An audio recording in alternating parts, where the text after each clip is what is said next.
Welcome to EpiJournal, a collection of insights and notes into the field of epidemiology. Part 1. Prevalence and Incidence. Now, these two measurements are the most basic calculations in epidemiology that you're going to need to go and get your head around. These two points I've personally found incredibly difficult and confusing. So, we are going to start with the differences, then into prevalence calculations and examples, and incidence calculations and examples. So to start with, the differences. Let's start with the prevalence. This is a proportion from a defined population. It can either be in a percentage or 3 per 100,000. It's a proportion. It simply depends on how many decimal places you're willing to go and use throughout, whether you use a percentage or 3 or per 100,000, per 1,000 or whatever. Right then. So, a lot of the time for prevalence, we talk about a snapshot. It is a snapshot in time. Now, let's take an actual snapshot of a family photo. We want to know the prevalence of redheads in a family, in this particular family, in this particular defined population. Now, there are 10 individuals in the family, and only one has red hair, so it's 1 over 10, which is 10%. Simple as that. Let's have a look at, we've got our defined population as a bag of Skittles. We want to know what the prevalence of yellow Skittles are in this defined population. We count the Skittles and we find out from that. Now, this is a little bit more confusing, or a tad more complicated. Let's say we want to know the prevalence of ovarian cancer in the United Kingdom. Now, for the numerator, do we go and count every single individual in the United Kingdom? No, because 50% of the population are unable to go and get ovarian cancer. So, our denominator will be the entire population of females. Conversely, incidence. It is the number of new cases arising in an at-risk population. So, in this little simple chart I've got here, you can see that at time 0, there are no cases. That's the point of it. You start off at the beginning of your time frame where there are no cases. This means that you're not allowed to go and include not reoccurring cases, but continuous cases. Let's say this is smoking. An individual has been smoking for the last 20 years. Just so happens to go and cross this period, but they're not new, so we don't care about them. And they're not at risk either, so they can't be in the denominator population because they're already smoking. They're not at risk of smoking any further. However, there's another interesting element into incidence. This is that incidence can be used as an estimate of the wider population. So we get our entire population and we take a sample out of it that we want to be representative. Now then we can go and take an incidence value and we can infer this incidence onto the overall population because our sample is representative. And there's all these other statistical analysis that you can go and use for this, and you're going to need a large sample size as well. This stops you from having to go and just get a overall prevalence, but you're able to go and infer this risk, which is a part of incidence, because of the time frame. It's got a time element into it. It's not just what it is, it's got a likelihood value. Now, if we're talking specifically about disease, prevalence is the burden of disease, whereas incidence is the new cases from the susceptible population.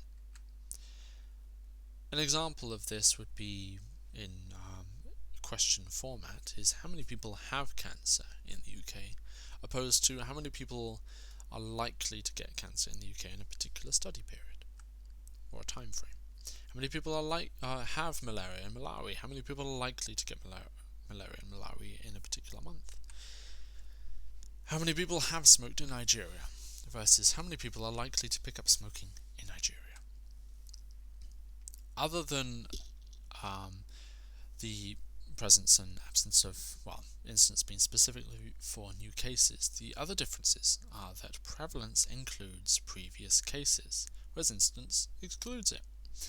An example of this would be prevalence would include an individual who smoked for years before, but just so happens to go and also carry on smoking in our study period.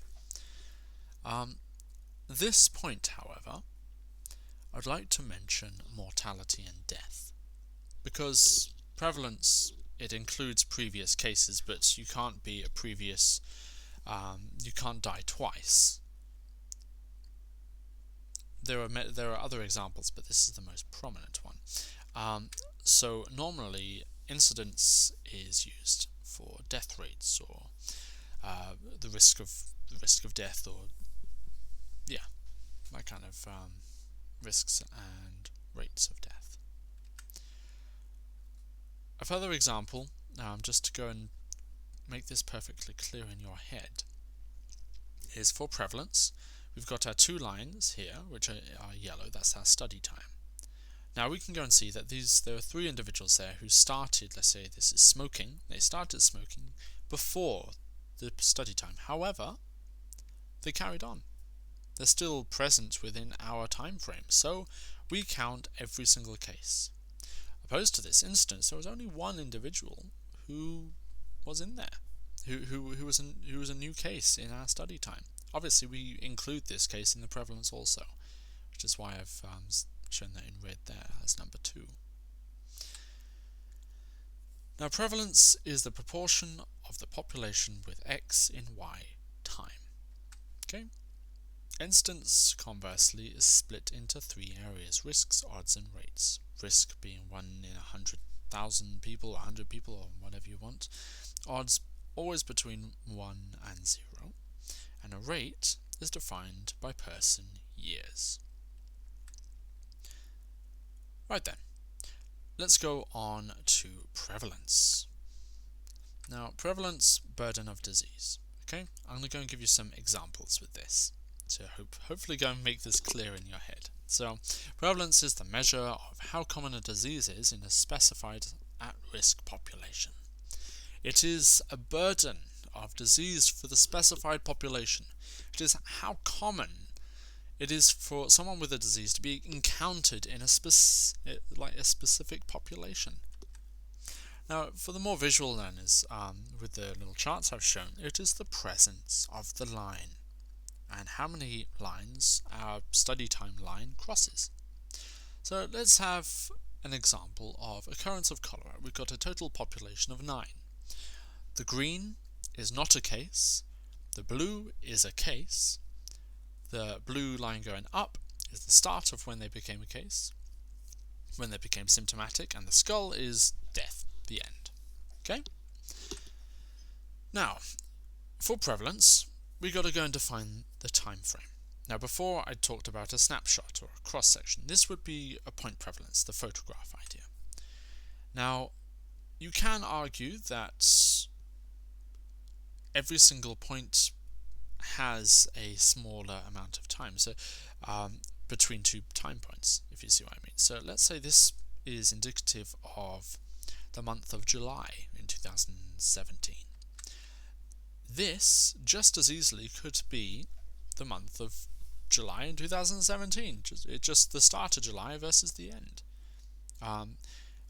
Between 2 points is called a period prevalence. Now, in my mind, a period prevalence is only defined like this if the differences between point A and point B in the time frame, so time A versus time B, if the denominator can change drastically. So let's say if it's for 2017, start of 2017 versus the end of 2017, that's what I would define as a period prevalence. You can also go and get lifetime prevalence, but we can move on with that. Now, prevalence being number of existing cases divided by total population the number comes from. So this little population here could be a class, town, city, region. It's just a group you're studying. Hopefully they're the group that you're studying, they're all equally at risk, but They don't necessarily have to. It depends on what you're specifically measuring. The number of redheads in a town, you're just saying how many there are. They don't necessarily have to be at risk. The ovarian cancer thing is a little bit of a special case in this because only a certain population can. So perhaps it is at risk. Anyway, occurrence of cholera. Let's have a look at prevalence. So let's have a look at the cases. The red line is that this is a point prevalence. Okay? How many cases? How many blues touch the red line? This case, this case. So it's 2. There's one individual who very, very close, but not quite. Population under study is those 2. It's including those, plus this one, plus this one, plus this one, because it's touching green, still there, touching this one. The other individuals here, they're not a part of the study because they're dead. They're not a part of the population even. They're dead. They're gone. So it's 6. 2 divided by 6, 0.33, or 33% recurring. Cholera was prevalent in 33% of the class or sample population, or whatever you want. But remember the between 2 dates, the period prevalence. Let's say this is 2017 start versus the end. Now, the cases in this case are 3 because look, this one has blue in it now. So it would be 3 cases. The population would stay the same as 6. 3 divided by 6 is 0.5, or 50%. That's it. It's quite simple. Going back to period versus point, the denominator is just the population at risk. The period prevalence, the denominator is an average of the population at risk from time A to time B. That's it. So then, let's have a look at incidence. Now, incidence is separated into 3 areas: risks, odds, and rates. Now, I would like to note that this is where a lot of the confusion occurs, because risks and rates in classic literature was just used interchangeably. Everything's a risk or a rate, and they use them interchangeably, and it completely throws you off. Well, it did me anyway.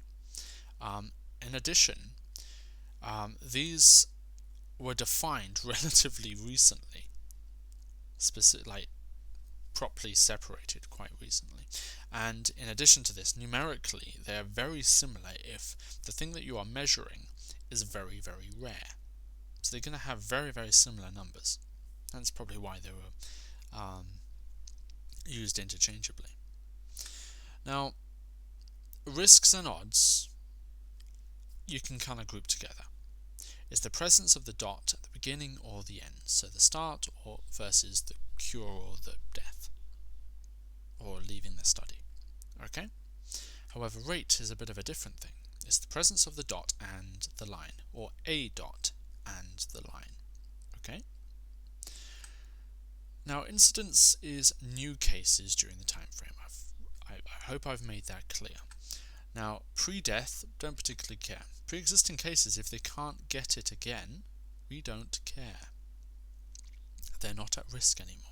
If they're a pre-existing case who can get it again, they're still at risk again. If they've been cured and they're still at risk of getting it again, then we do care about them, because they could be added to our denominator and numerator. But I hope to drive home that instance is very exclusive to new cases. So it starts off with 0 cases at the start of the study time. And again, remember, you can go and take a sample that's representative or nicely randomized out of the total population to go and infer incidence. Now, here is the general calculations for risk, odds, and rates. 1 in 100 people, 0.4, well, just a decimal place, or person years. Now, risk relates new cases to the size of the population at risk. Odds, just number of cases versus number of non-cases. And rate, the number of new cases by the total time everyone was at risk. So you add up all the total time people were at risk over that study period. Every single individual gets their time added up where they're at risk. Now let's have a look at the line, just to make some things very, very clear. Now, at the beginning is onset of whatever the hell you're measuring. Okay? At the end is the point at which the individual leaves the study. So cancer is what you're measuring. When the individual leaves the study, it would be cure or death. They're not at risk anymore. It's where they're not a part of it. Diabetes, it would be death, or they leave the study. Smoking, quit or death. Taking a treatment, cure or death. But specifically leaving the study, just keep that in mind. Now then, let's go and get into the big three. Risk. Number of new cases divided by total population initially at risk per some X people. Okay. Now we can have a look at our chart that you should be familiar with now. The red block in the background, that's our study time. So, what is the question? What is the risk of X in Y population during said time? What is the risk of starting to smoke in Class A during July? What's the risk of getting diabetes in Wales during 2020? What's the risk of getting a flat tire on the M11 during rush hour from 2011 to 2015? Whatever risk you want. Let's stick with cholera, okay? Beforehand. Number of new cases. So we are looking specifically at the start. Getting it. Remember? So this is a case. They're new. They started out with green and now they're blue. This person, and this person. So it's 3 cases. This individual, and this individual. They started out as being a case, so they're not at risk. They're not a part of this anymore. So they can get lost. Yeah. So our total at risk would be the 3 cases that we talked about, plus this person who didn't get it, plus this person who didn't get it, plus this person who didn't get it. So that's 6. We do 3 divided by 6, 0.5. We times it by 1,000 to go and get 500 per 1,000 individuals. And that is our risk. Simple as that. Right then. Let's go on to odds next. Odds, number who got it versus number who didn't get it. In this case, people who got it were 3. People who didn't get it were also 3. It's a 1. 3 divided by 3 is 1. It's a 1-to-1 odds. Odds are 1 to 1. That's it. This is incredibly simple. Odds is. Next up is rate. Rate is a bit different. Number of new cases divided by total person time at risk. So we are using the line, not just the start or end. Now, rate uses time in person years. You are measuring from, for an example, a cohort study, where you recruit individuals exposed or non-exposed and follow them over time until the measured outcome occurs or doesn't occur, and keep an eye on the time in which the individual was at risk of getting said outcome. Gives you time per person. How long it takes for the individual to get whatever outcome you're measuring. Okay? Now the ever-loved diagram that I've got. Study period is in red again. Now we've got to define the question. Are we measuring the rate of getting said thing, the start getting cholera, or maybe the rate of dying from cholera? In this case, we're going to do rate of getting it. So we can get rid of a lot of them. I'm going to go back again. Now these individuals, they're already at risk of having it to start with, so we take them out. Okay? Yeah. So we've got total population of 6 individuals in this case. Now, what we do, we trail along the green, and we find out how long it took for them to go and get symptomatic. This individual was 6 years. This individual never got it. Time period was 50 years, so it's 50. This individual too, 50. 16, 50. We've got 3 cases, as described by those little yellow flash things. Divided by, you add up all the years, 174 person years. Then you times it by 100 because that would go and give a better better results. It's too many decimal places. Also, if it's just this, then it's per 1 person year. This is per 100 person year, if you times it by 100, or 100,000, or whatever you want. This makes 1.72 per 100 person years. Now you calculate the per 100 years based on how many decimal places you got. Whatever works. You don't really want to. You want to have an actual number. Okay. Whether it be a relatively low number, but above 1-ish. Okay. Right then. I hope that has helped. I want you to remember that prevalence is a proportion from a defined population. Incidence is the number of new cases that arise in an at-risk population. I really hope this has helped, and I hope to go and see you in the next one. Take care.